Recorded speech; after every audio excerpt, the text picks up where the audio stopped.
دریاؤں کا رخ آپ دیکھیں،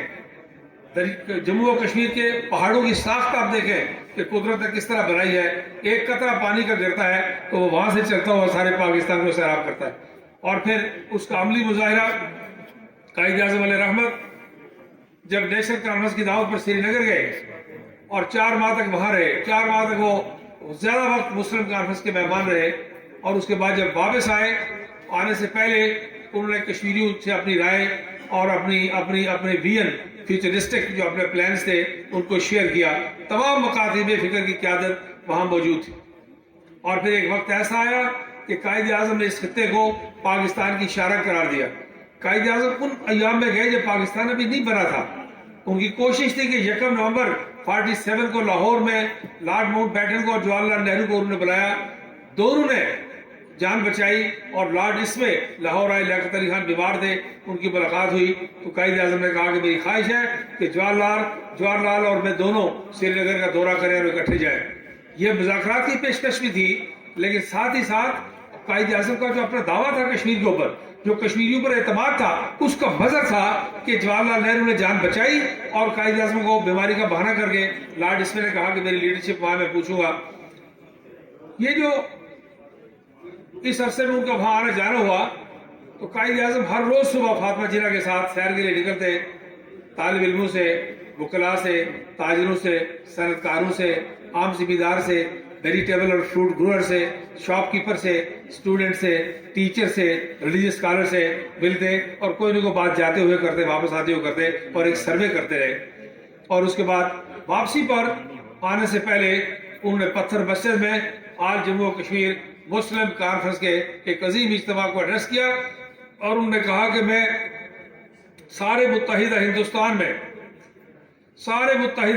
میں آل انڈیا مسلم لیگ بنانے کی کوشش کر رہا ہوں، لیکن جموں و کشمیر کے لوگوں یہ 562 ریاستوں میں واحد ریاست ہے جس میں نہ صرف یہ کہ آل انڈیا مسلم لیگ نہیں بنانے جا رہا بلکہ آج جموں و کشمیر مسلم کانفرنس کو ہی اپنی جماعت قرار دیتا ہوں اور فیوچر میں اس پر اعتماد کا اظہار کرتا ہوں. اس بات پر غور کرنے کی ضرورت ہے کہ قائد اعظم نے کشمیریوں کے جداگانہ تشخص کو احترام کیا، جداگانہ تشخص کو قائم رکھا، اسٹیٹ کی آئیڈینٹی کو پروٹیکشن مہیا کی، اس کو آنر کیا، اس کو رسپیکٹ دی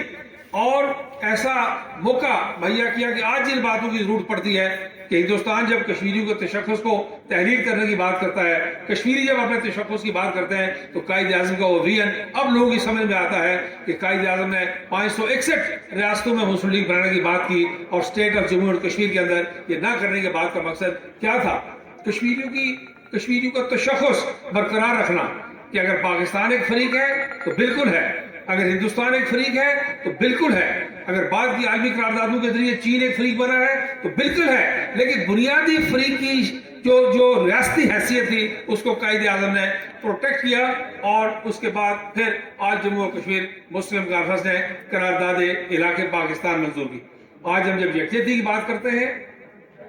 تو ہمارے جو لیگل اسکالرز آپ بیٹھے ہوئے ہیں، جوان صاحب نسل کے لوگ بیٹھے ہوئے ہیں، ظاہر ہے بہت علم ہے، تجربہ ہے، ساری بات ہے، لیکن تاریخ کی کچھ باتیں آنکھوں کے سامنے رہنی چاہیے، پیش نظر رہنی چاہیے. اس لیے کہ اگر ہم ماضی کے اہم واقعات اور جو درجہ بدرجہ سفر ہے اگر اس کو ہم ذہن میں اس کی سائٹ لوز کر جائیں تو پھر ہم حال بھی نہیں سمجھ سکتے اور مستقبل کی بات بھی نہیں سمجھ سکتے. شارک کا سٹیٹس دینے کا مطلب کیا تھا؟ ایک بنیادی بات یہ تھی کہ پاکستان کے اندر لوگوں کو کشمیریوں پر تو اعتماد کا کمال درجے کا اظہار کر دیا، آخری درجے کا اظہار کر دیا شارک کا. پاکستان کے لوگوں کو یہ میسج دے دیا کہ کوئی انسانی جسم بازو کے بغیر، ٹانگ کے بغیر، کان کے بغیر، آنکھ کے بغیر، گردے کے بغیر، پھیپھڑے کے بغیر سروائیو کر سکتا ہے، لیکن شارک کے بغیر سروائیو نہیں کر سکتا. اور ہمارے نزدیک کشمیر کی اہمیت شارک کی ہے. گویا کہ پاکستان کی زندگی اور موت کے راستے کشمیر سے اگراتے ہیں. وہ اقتصادی ہے، دفاعی ہے، سیاسی ہے، تجارتی ہے، معاشی ہے، یہ اس کی بہت تفصیلات ہیں. لیکن قائد اعظم نے ایک جملے میں ساری آل انکلوسیو ساری باتوں کو اکٹھا کر دیا اور انہیں میسج دے دیا. ہندوستان کو یہ میسج دے دیا کہ اگر کبھی مستقبل میں ضرورت پڑے گی تو ہم ہو سکتا ہے بازو پر کمپرومائز کریں، ٹانگ پر کمپرومائز کریں، کان پر کمپرومائز کریں، لیکن ہم کسی صورت اپنی شارک پر کمپرومائز نہیں کریں گے. اور عالمی برادری کو یہ میسج دے دیا کہ ہماری پوزیشن بالکل واضح ہے اور یہی کشمیر پالیسی کی بنیاد ہے. ایک یہ کہ کشمیریوں پر اعتماد کرنا ہے، اور دوسرا ان کی خالص اعتماد ہی نہیں کرنا بلکہ ان کو شارک کا سٹیٹس دے کے انسانی جسم کی قیمتی ترین چیز، ناقابل سمجھوتا کمپوننٹ قرار دینا ہے. تھوڑا سا اور آگے چلیے، لارڈ ماؤنٹ بیٹن کا 3 جون کا پلان آگیا ہوا تھا. اسی کے تسلسل میں آج جموں و کشمیر مسلم کانفرنس ہے چودھری حمید اللہ خان کی صدارت میں غازی ملت سردار محمد ابراہیم خان صاحب کی رہائش گاہ پر جب چودھری غلام عباس جیل میں تھے تو قرارداد علاقے پاکستان منظور کی. اب جو قرارداد علاقے پاکستان ہے یہ ایک پارٹی کی قرارداد نہیں تھی. میں یہ بات اکثر کہتا ہوں، اس بات پر غور کرنا چاہیے آپ پڑھے لکھے لوگوں کو، کیونکہ آنے والے وقت میں سب سے زیادہ ضرورت یہ آپ کے جو فورمز ایسی پڑے گی. راجہ بازار میں جلسوں کی ضرورت شاید نہ پڑے، کوئی لیاقت باغ میں جلسوں کی ضرورت نہ پڑے، لیکن لیگل اور کانسٹیٹیوشنل جو ڈیبیٹ کھلنے والی ہے علاقائی سطح پر، عالمی سطح پر، اس میں آپ لوگ میرے جیسے سیاسی کارکنوں کی ضرورت پڑے نہ پڑے، آپ لوگوں کی ضرورت پڑے گی. تو اس بات کو سمجھنے کی ضرورت ہے کہ یہ قرارداد جو تھی یہ مسلم کانفرنس نے ایسے وقت میں پاس کی، منظور کی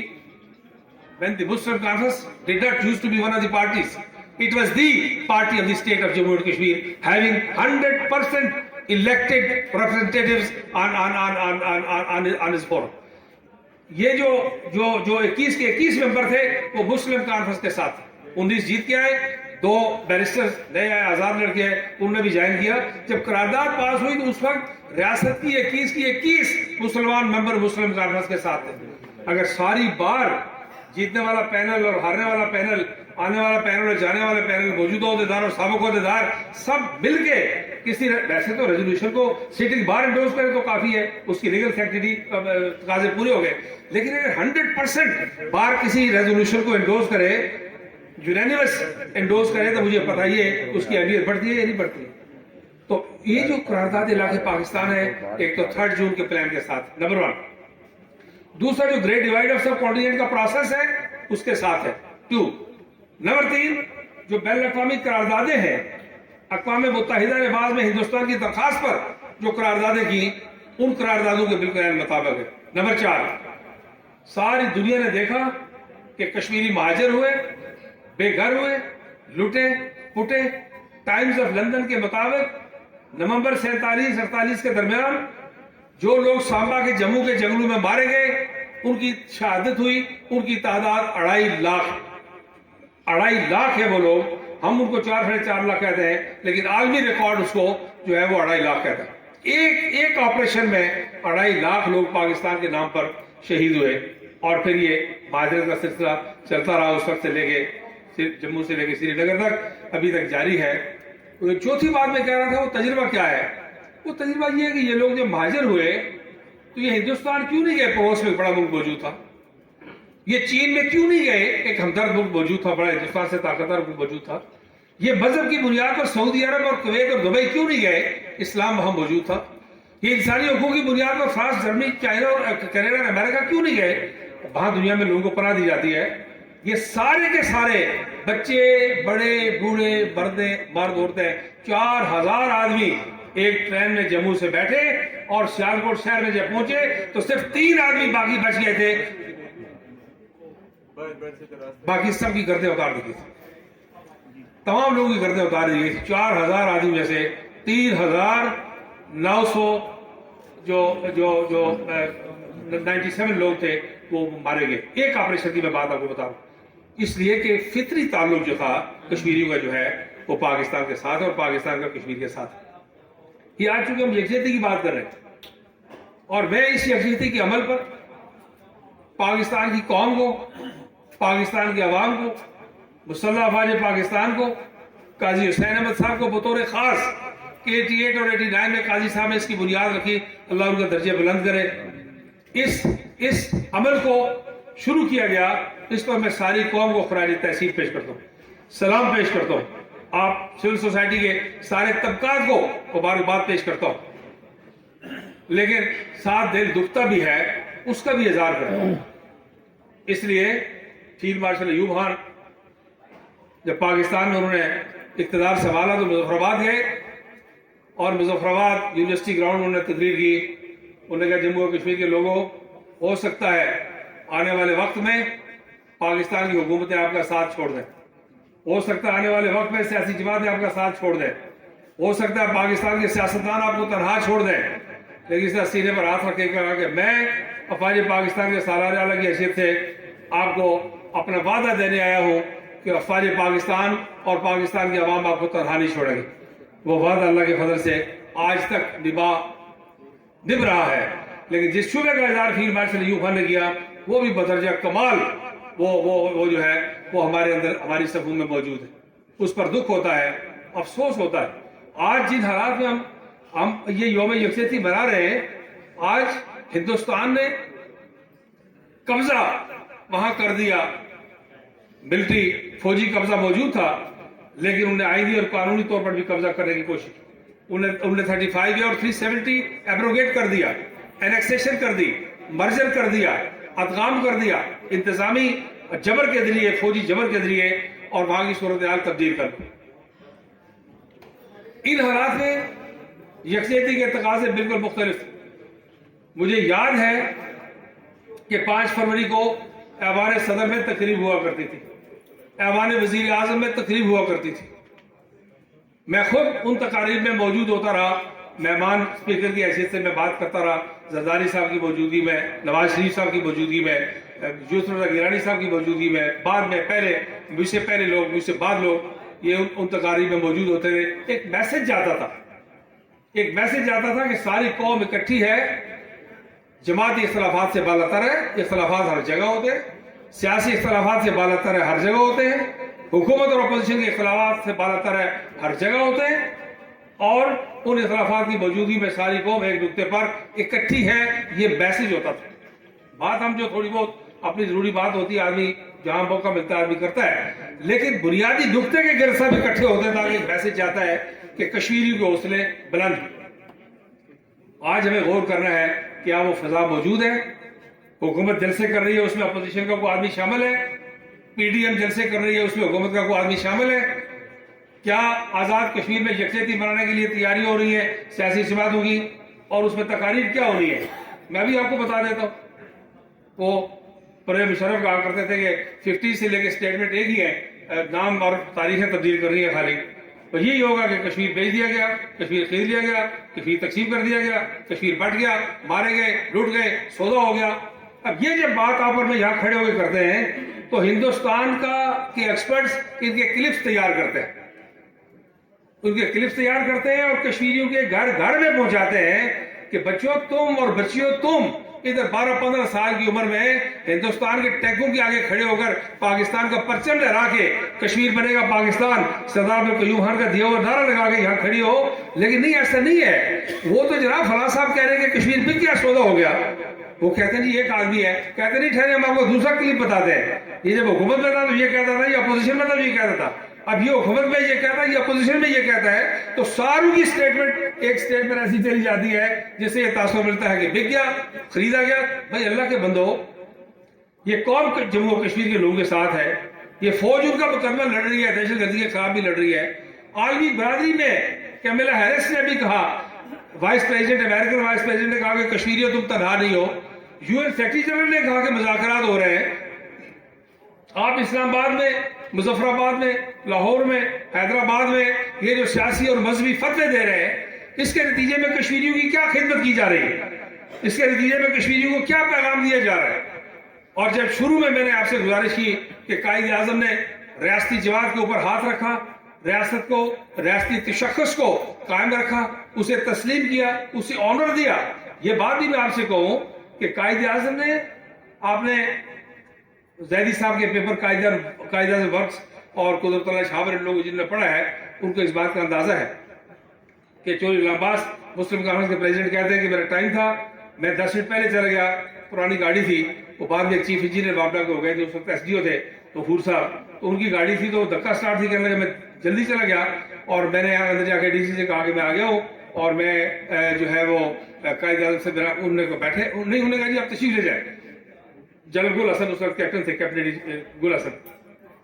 تو چوہی صاحب کہتے ہیں میں نے ان سے کہا کہ میں بھائی عزیز آپ کے پاس بیٹھوں گا، چائے پانی پیوں گا اور انتظار کروں گا تاکہ میں وقت پہ قائد اعظم کا ٹائم کی پابندی ہے۔ تو انہوں نے کہا کہ یہاں چائے پانی کا ہمارا کوئی انتظام نہیں، پانی وہ نلکے میں سامنے، اور باقی آپ تشریف لے جائیں کہ گورنر جنرل کی ہدایت ہے کہ آپ باہر جائیں وقت پہ تشریف لیں۔ کیلے میں بڑا پریشان ہو کے باہر نکلا، ٹہلتا رہا، اسٹینڈنگ انسٹرکشن تھی کہ مسلم کانفرنس کے پریزیڈنٹ کو کہو کہ بالکل ٹھیک وقت پہ تشریف لیں۔ کہتے ہیں میں باہر گیٹ کے آس پاس ٹہلتا رہا، قائد اعظم بیمار تھے، تکلیف کے آخری مرحلے میں تھے، تو صاحب کہتے ہیں جب میں مین گیٹ سے اندر ہوا تو اپنے دفتر میں نہیں، اپنی سیٹ پہ نہیں، اپنے آفس میں نہیں، باہر دور تھا مین گیٹ، وہاں پر کھڑے ہو کے انہوں نے چوری غلام عباس کا استقبال کیا، یہ میسج دیا کہ وہ مسئلہ کشمیر کے ساتھ اور کشمیریوں کے ساتھ کس درجے کی اٹیچمنٹ رکھتے ہیں۔ تھوڑا سا بعد میں آئیے، جب کشمیر جموں و کشمیر کے لوگ مہاجر ہو کر آ گئے تو پاکستان میں ایک ریفیوجیز ریہیبلیٹیشن کمیٹی بنی، یہ جو جنگ میں، شور کوٹ میں، رکھ بیڑی میں، ان علاقوں میں جو لوگ آباد ہیں ہمارے مہاجرین مختلف علاقوں میں، تو اس کے لیے ایک کمیٹی بنی۔ آپ ذرا اس کمیٹی کا دیکھیے، نوٹیفیکیشن پر قائد اعظم کا دستخط ہے، اور اس وقت کے گورنر جنرلز اور چیف منسٹرز کو کمیٹی کا ممبر بنایا گیا، اور مسلم کانفرنس کے پریزیڈنٹ کو قائد اعظم نے اپنے دستخطوں سے اس کمیٹی کا چیئرمین بنایا۔ اب وہاں کو تنہا و مراد کا معاملہ نہیں تھا، ایک میسج تھا ہندوستان کو دینے کا کہ ہم کس درجے کیا رسپیکٹ اور کیا احترام کرنا چاہتے ہیں ان لوگوں کو جو پاکستان کے نام پر اپنا گھر بار چھوڑ گیا ہے۔ اس کے ساتھ ساتھ بعد میں آپ دیکھیے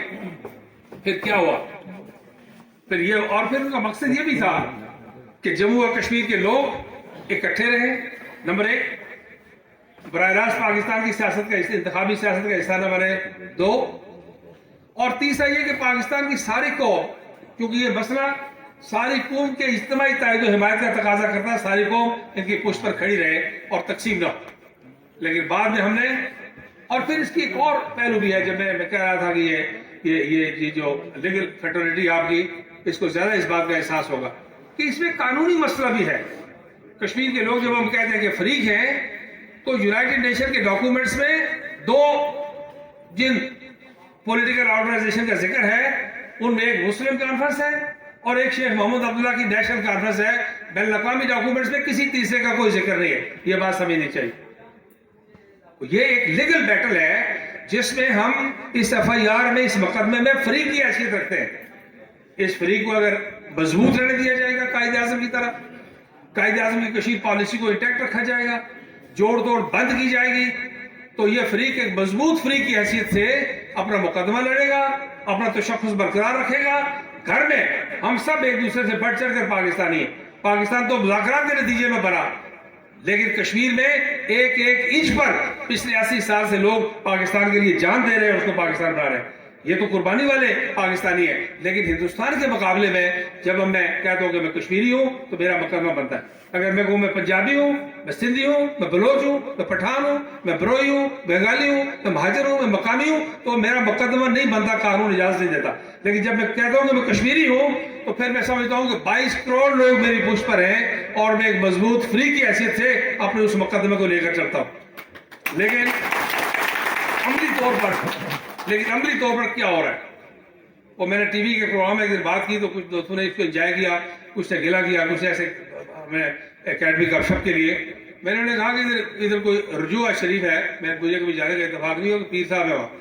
وہ 40 سے پہلے کی بات ہے، پری پارٹیشن ڈیز کی، بڑے پیر صاحب جب تھے، انہوں نے کو باز پال کے رکھے ہوئے تھے، باز پالے تھے انہوں نے شکار کے لیے، تو پیر صاحب جنگل میں جا کر باز چھوڑتے تھے شکار کے لیے،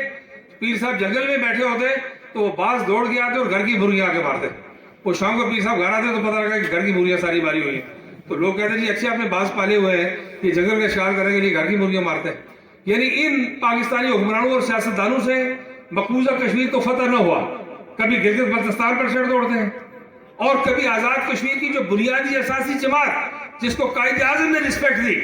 اس کے لوگ توڑنے پر لگ جاتے ہیں اور پتہ لگتا ہے کہ اس کو کمزور کرو۔ بھائی ہندوستان کی خواہش تو سمجھ میں آتی ہے کہ ریاست کے اصل مدعی کو کمزور کرو، پاکستان کا مفاد جس آدمی کو عزیز ہے اسے کشمیر کے اندر آج جموں و کشمیر مسلم کانفرنس کو چھیڑنے کا، حریت کانفرنس کو کمزور کرنے کا، جو لوگ ہندوستان کے سامنے کھڑے ان کو، جو نظریہ علاقے پاکستان کسی طبقے والے لوگ کشمیر کے اندر جو خود مختار کشمیر والے لوگ ہیں وہ بھی ہندوستان کے سامنے کھڑے ہیں۔ یہ جو موجودہ تحریک ہے، یہ علاقے پاکستان والے ہم بعد میں شامل ہوئے، یہ جو موجودہ عسکری تحریک ہے یہ JKLF کے لوگوں نے شروع کی ہے، وہاں پر خود مختار کشمیر کے لوگوں نے شروع کی ہے۔ سارے لوگ ہندوستان کے خلاف ہیں، کشمیریوں کی اس قوت کو برقرار رہنے دینے کی ضرورت ہے۔ کبھی ایک ہی گردن آپ بروڑتے ہیں, کبھی دوسرے کی گردن بروڑتے ہیں. یہاں تو کام آپ سے ٹھیک, یہاں سے لے کے ایئرپورٹ کا راستہ ٹھیک ہوتا نہیں ہے, نہ کہ حکومت سے دوسری حکومت سے. تو یہ میں کہنا یہ چاہتا ہوں کہ یہ اس بات پر یہ جو آپ کی برادری ہے, قانون دانوں کی برادری, یہ جو لیگل فیٹرنیٹی ہے, اس کو غور کرنا چاہیے اور اپنا مائنڈ میک اپ کرنا چاہیے, فیوچر کی تیاری کرنی چاہیے. وقت آ گیا ہے کہ اب لوگ, جیسے میں نے کہا کہ یو این سیکرٹری جنرل نے بھی بات کی ہے, امریکن وائس پریزیڈنٹ نے بھی بات کی ہے, اور خدا کا شکر ہے کہ نریندر مودی کی غلطیوں نے ہندوستان کو تنہا کر دیا. نریندر مودی کی انتہا پسندی نے دنیا کے سامنے وہ پاکستان کو آئسولیٹ کرنا چاہتے تھے, اسٹرینگولیٹ کرنا چاہتے تھے, لیکن ہندوستان خود تنہا ہو گیا. جو ہی پچھلے مہینے دسمبر جنوری میں ہندوستان حملے کی تیاری کر رہا تھا, تو آپ کے علم میں ہے 2-3 اقدامات جو چین نے کیے. 2 لاکھ طاقتور فوجی دستے انہوں نے لداخ کے بارڈر پر کھڑے کر دیے, اور فاروق عبداللہ نے ہندوستان کے مین اسٹریم میڈیا کو کہا, اسے پوچھا اینکر نے, تو اس کا خیال یہ تھا کہ شاید فاروق عبداللہ نے غصے میں بات کر دی ہے کہ جی چائنیز کا کوئی ذکر اسے کیا ہے. تو اسے کہا کہ عبداللہ, what do you mean by this? You have mentioned Chinese to come in Kashmir and so on and so forth. تو اسے کہا کہ yes, I mean it. I repeat it. That Kashmiris in Srinagar, they are waiting for Chinese to come in.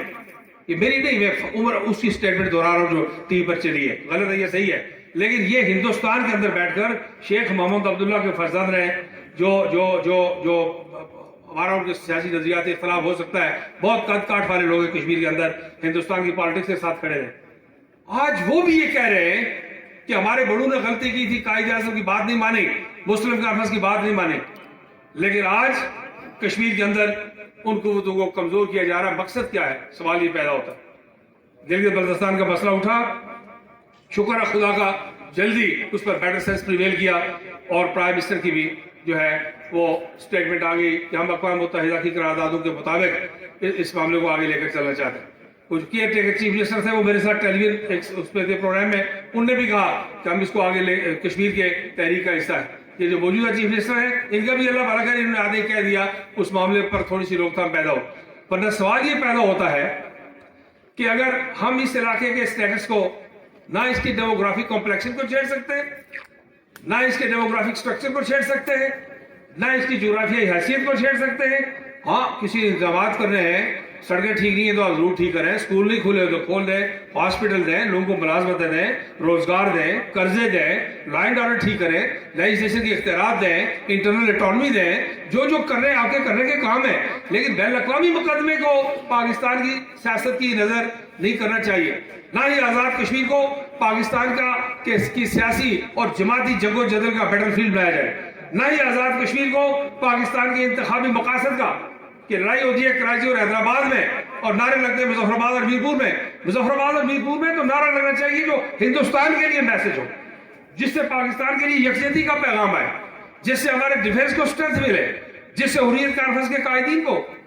Asiya Andrabi برقع پوش خاتون criminals کے jail میں رکھی ہوئی ہے, ان کے میاں ڈاکٹر قاسم,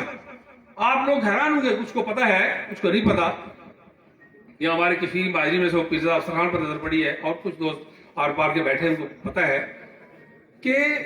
ہندوستان کا قانون یہ تھا, وہ پھانسی کی قید ہماری طرح یہ جو 14 سال کی ہے, جو بھی کچھ ہے, ہندوستان نے آسیہ اندرابی کے میاں کے لیے ہندوستان کا قانون تبدیل کیا کہ پھانسی کی سزا کا مطلب یہ ہے کہ مجرم کی ڈیڈ باڈی جیل سے باہر آنی چاہیے. ہندوستان کے قانون میں ایک کشمیری کے لیے 100 ارب کی بستی میں قانون تبدیل ہوا, اور اب اس قانون کا اطلاق ہو آسیہ اندرابی پر بھی کرنا چاہتے ہیں. کشمیری یہ جنگ لڑ رہے ہیں. کشمیری نے پنچایت کے الیکشن میں آپ نے دیکھا, آپ دیکھ رہے ہیں کہ ہندوستان کو اس بات کا اعتراف ہے کہ اگر کشمیر کا ہندوستان کے ساتھ کوئی تعلق ہوتا, ہندو بستی کے ساتھ, ہندو آبادی کے ساتھ کوئی تعلق ہوتا, اس زمانے سے لے کر اس وقت تک ہندوستان کا جو حکمران ہے,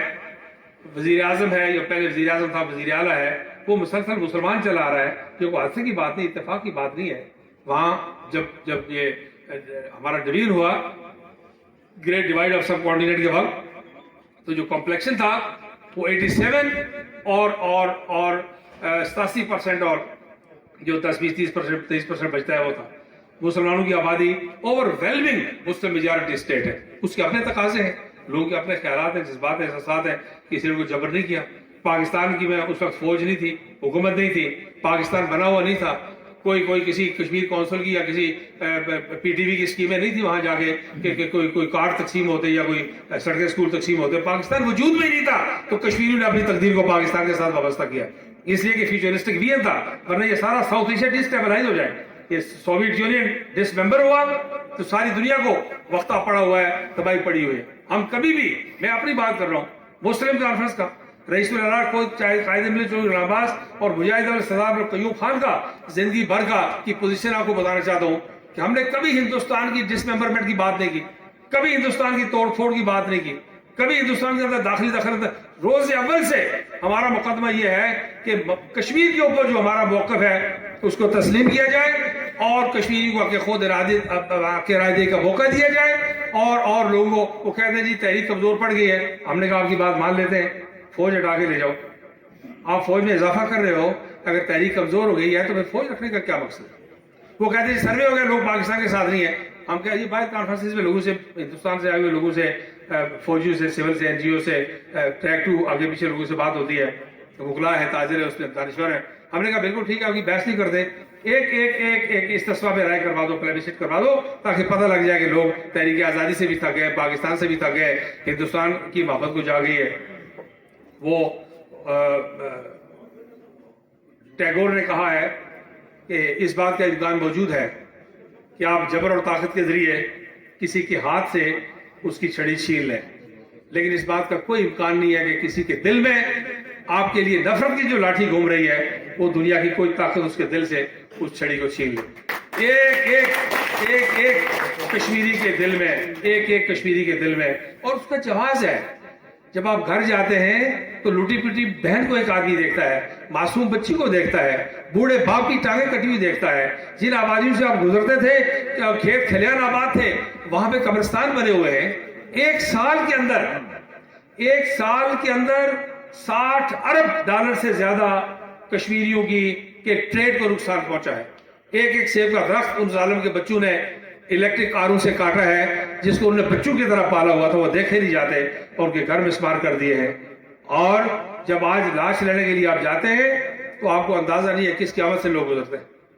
وہ کہتے ہیں یہ فارم میں بھرے, یہ آپ کے بچے کی لاش ہے, آپ نے پہچان لی, لوگ خوش ہوتے ہیں, چلے مر گیا تو ہو گیا. انہوں نے کہا یہ فارم بھرے, فارم پہ کیا لکھا ہوا ہے کہ بچہ غیر قانونی سرگرمی میں ملوث تھا, اس پہ دستخط کریں. نمبر 2, کسی ہندوستان کے کشمیر کے ادارے پر کسی قسم کا کوئی مقدمہ کرنے کا آپ حق نہیں رکھتے.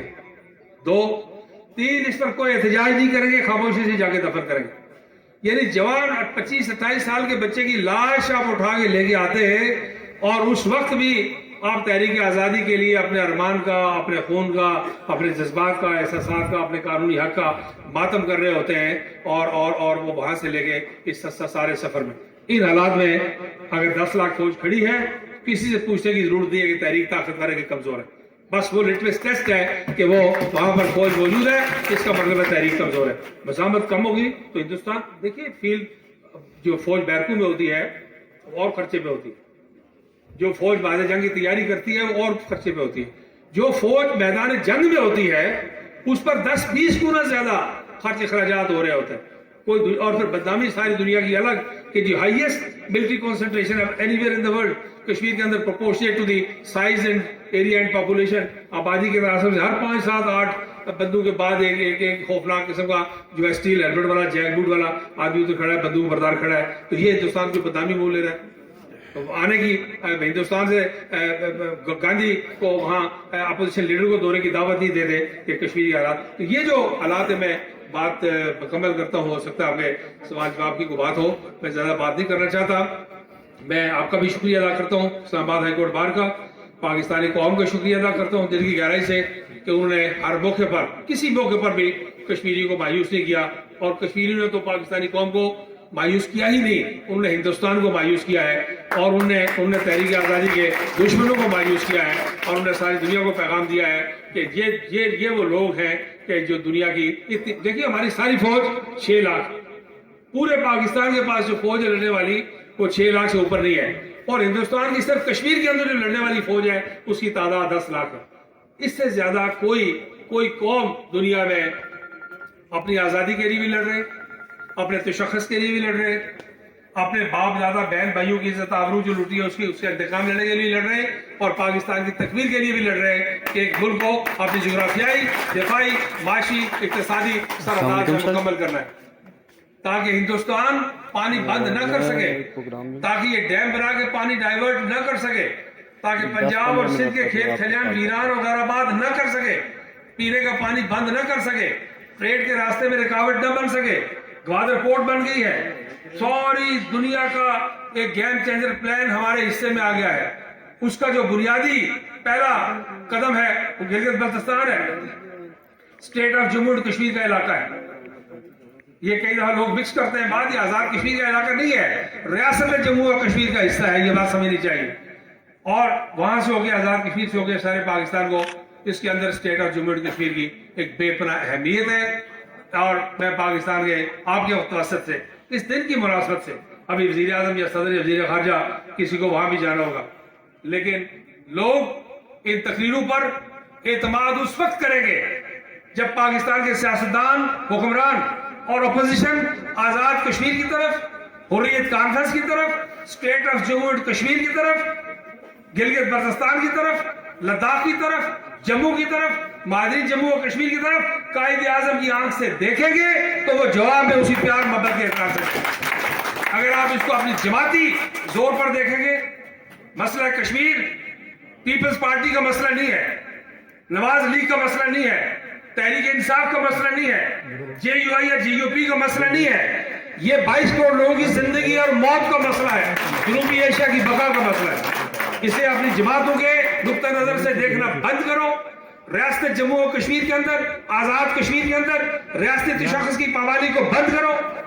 آزاد کشمیر کو ایک مضبوط اور بازوئے شمشیر زن بنا کے لوگوں نے رکھا ہوا ہے، نہ اس وقت ایک پارٹی تھی، نہ دوسری تھی، نہ تیسری تھی، نہ یہ حکومت میں تھے، نہ یہ اپوزیشن میں تھے، کشمیریوں نے اس وقت کا بیڑا اٹھایا ہوا ہے، اس تاریخ کے تسلسل کو قائم رہنے دیں۔ آپ اگر کوئی اضافہ نہیں کر سکتے تو جو کوئی لوگوں نے خود کیا ہوا ہے اس کو ٹھیک رہنے دیں، ٹھیک نہیں ہو رہا۔ بعض سیاستدانوں سے میں، ہمارے لیے سارے سیاستدان، سیاسی جماعتیں اور سیاسی کارکن قابل احترام ہیں، لیکن میں یہ بات کہنا چاہتا ہوں کہ یہ قائد اعظم کی پالیسی کا تحریک کو فائدہ پہنچ رہا تھا،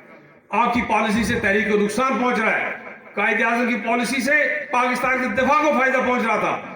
آپ کی پالیسی سے پاکستان کے دفاع کو نقصان پہنچ رہا ہے، پاکستان کے مفادات داخلی اور خارجی طور پر اس ساری بات کا جائزہ لینے کی ضرورت ہے، آنکھیں کھولنے کی ضرورت ہے۔ سقراط سے کسی نے پوچھا تھا کہ عالم اور جاہل کے درمیان فرق کیا ہے، تو سقراط نے کسی ڈگری کا، کالج کا، یونیورسٹی کا ذکر نہیں کیا، اس نے کہا جو ماضی کے تجربات سے سبق حاصل کرے وہ عالم ہے، اور جو ان تجربات کی موجودگی میں نیا تجربہ کرے وہ جاہل ہے۔ اس سے میرا یقین ہے کہ موجودہ لوگ جو ہیں وہ کوشش کریں گے کہ اپنے آپ کو عالم کے درجے پر فائز کریں، کوئی نیا تجربہ کر کے جوہلا کی فہرست میں شامل نہ ہو، کوئی بھی ہے کیسے باشد، میری مراد کو خاص کسی نور خان شیر خان سے نہیں ہے، جو بھی لوگ جہاں جہاں کی بیٹھے ہیں ان تک، ان کے لیے میرا پیغام یہی ہے۔ میں ایک بار پھر آپ کا شکریہ ادا کرتا ہوں، میڈم افشار سعید نے، مشتاق سلیم چشتی نے، اور ان لوگوں نے آپ کی طرف سے میرے اس پروگرام کو یہاں حتمی طور پر بنانے میں بہت مسلسل پرسیو کیا ہے۔ باغدور میں رات 2 بجے صبح کے قریب پہنچا، میں چھم میں تھا، ادھر بیمبر پر ڈالا میں تھا، اور رات کو دیر سے پہنچا۔ ابھی یہاں سے نکلیں گے تو سیدھا بوجھ اب اتنا ساتھ ہے مظفرآباد جا رہے ہیں 5 فروری کے لیے، اور باقی مصروفیت ہے، تو ساری رات کی نیند بھی، سفر بھی، تو میں اس لیے ان کا شکریہ خاص طور پر دونوں خواتین کا بہت، انہوں نے اس کو فالو اپ کیا ہے، اور آپ سارے بار کے سرے کا، جنرل سیکرٹری کا اور آپ کے اراکین کا شکریہ ادا کرتا ہوں، اور آپ کو یقین دلاتا ہوں کہ ہم لوگ حکومت میں ہوں، اپوزیشن میں ہوں، اقتدار میں ہوں، اختلاف میں ہوں، ہم آپ کو اس بات کا یقین دلاتے ہیں کہ ہماری پیدائش سے پہلے ہمارے بڑوں نے جس سفر کا، جس راستے کا انتخاب کیا تھا، میں جب پہلی مرتبہ پرائم منسٹر ہوا تو میں سیدھا قائد اعظم کے مزار پر گیا، تو میں نے ان کی وزٹر بک میں لکھا مختصر سے 2 جملے، میں نے کہا میرے قائد، میں مسلم کانفرنس کا صدر بھی ہوں، آزاد کشمیر کا ابھی وزیر اعظم منتخب ہوا ہوں. آپ کو یہ پیغام دینے کے لیے آیا ہوں کہ 1946 میں آپ سری نگر میں میری ورکنگ کمیٹی کو ایڈریس کرنے کے لیے آئے تھے. آپ نے پرپوزڈ پاکستان کا بنا نہیں تھا, پاکستان کا مجوزہ پاکستان کا پرچم ہمارے ہاتھ میں دیا تھا. میں آپ کو یہ پیغام دینے کے لیے آیا ہوں کہ وہ پرچم اب بھی سربلند ہے اور آخری کشمیر کے زندہ رہنے تک سربلند ہے. کشمیر رہے گا پاکستان, پاکستان پائندہ باد. وآخر دعوانا الحمدللہ رب العالمین.